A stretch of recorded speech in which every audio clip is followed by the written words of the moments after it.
Nama saya Dewi Mutia Alia Zahro dengan NIM 20124214.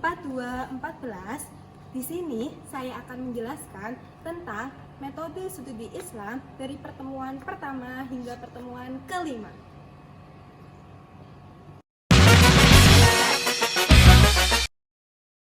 Nah, materi pertama yaitu definisi metodologi studi Islam, urgensi signifikan, dan pertumbuhannya. Yang pertama yaitu definisi studi Islam. Definisi studi Islam merupakan studi tentang ilmu keislaman yang pokok dan sangat mendasar, atau bisa dipahami dengan kata lain, studi Islam adalah usaha sadar dan sistematis untuk mengetahui, memahami, dan membahas seluk-beluk agama Islam secara mendalam.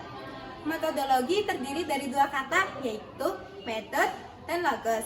Metode yang artinya cara dan logos yang artinya ilmu. Berarti arti metodologi studi Islam sendiri adalah ilmu yang membahas cara atau pendekatan untuk memperoleh pemahaman yang komprehensif tentang ajaran Islam.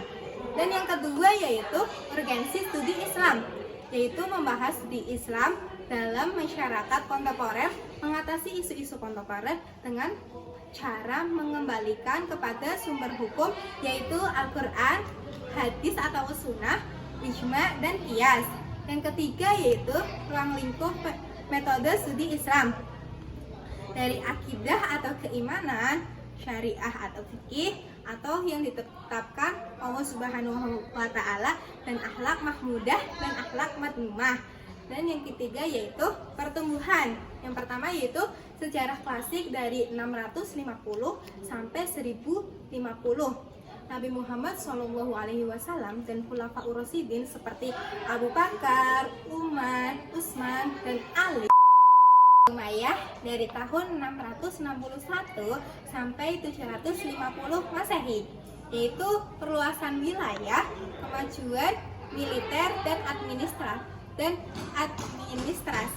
Yang ketiga yaitu Abbasiyah dari tahun 750 sampai 1258, yaitu tentang ilmu nakli dan ilmu akli berkembangnya sangat luas. Nah, materi yang kedua yaitu sejarah pertumbuhan dan perkembangan studi Islam di dunia. Nah, yang pertama yaitu sejarah klasik. Nah, sejarah klasik ini dibagi menjadi dua fase. Yang pertama yaitu fase penyatuan di tahun 650 sampai 1000 Masehi.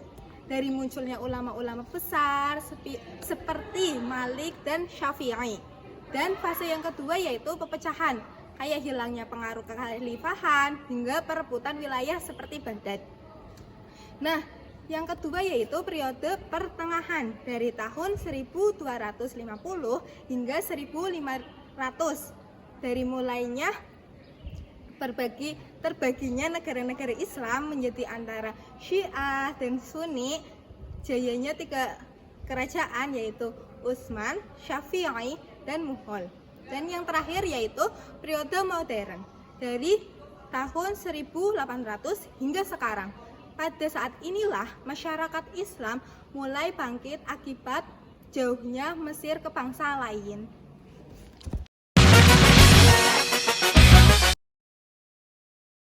Oke, baik, materi yang ketiga yaitu agama dalam kehidupan manusia. Nah, apa sih agama itu? Apa sih agama itu?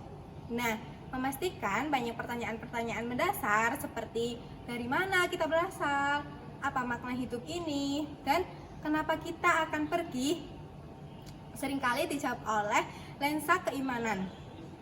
Nah, pengertian agama sendiri yaitu sebagai bentuk keyakinan manusia terhadap sesuatu yang maha kuasa, menyertai seluruh ruang lingkup kehidupan manusia, baik kehidupan material, spiritual, baik kehidupan duniawi maupun kehidupan setelah kematian. Nah, setelah pengertian agama, ada juga peran agama. Nah, yang saya ketahui tentang peran agama itu, yang pertama, sebagai petunjuk kebenaran Allah Subhanahu wa Ta'ala dan Al-Quran. Yang kedua yaitu sebagai informasi metafisika dan Yang kedua yaitu sebagai informasi metafisika kehidupan setelah kematian. Dan yang ketiga yaitu agama menjawab pertanyaan mendasar manusia. Salah satu konflik sosial yang biasa terjadi di Indonesia adalah masalah etis dan agama.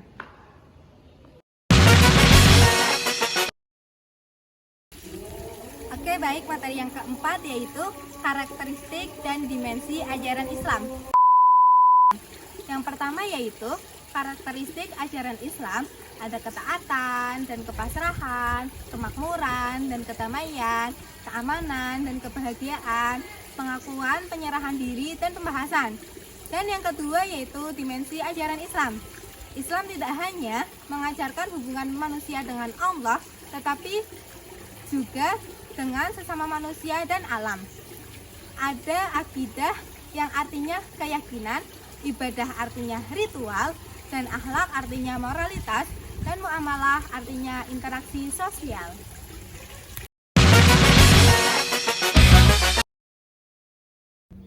Oke, baik, materi yang kelima yaitu penelitian agama dan penelitian keagamaan. Nah, mulai dari penelitian agama dulu ya guys. Apa sih penelitian agama itu? Penelitian agama adalah sebuah usaha untuk mengkaji pokok ajaran penelitian kitab suci. Yang kedua yaitu penelitian keagamaan. Apa sih penelitian keagamaan itu? Penelitian agamaan kayak penelitian terhadap praktik-praktik ajaran agama yang dilakukan manusia secara individual. Nah, hubungan antara keduanya yaitu kalau penelitian agama itu fokus pada kajian ajaran, doktrin, sejarah, sistem kepercayaan, agama, serta normatif dan teologis. Pendekatannya melalui metode studi teks, hermeneutik, dan sejarah. Sedangkan penelitian keagamaan fokus pada aspek sosial, budaya, dan praktik kehidupan. Nah, pendekatannya melalui sosiologis, antropologis, dan psikologis.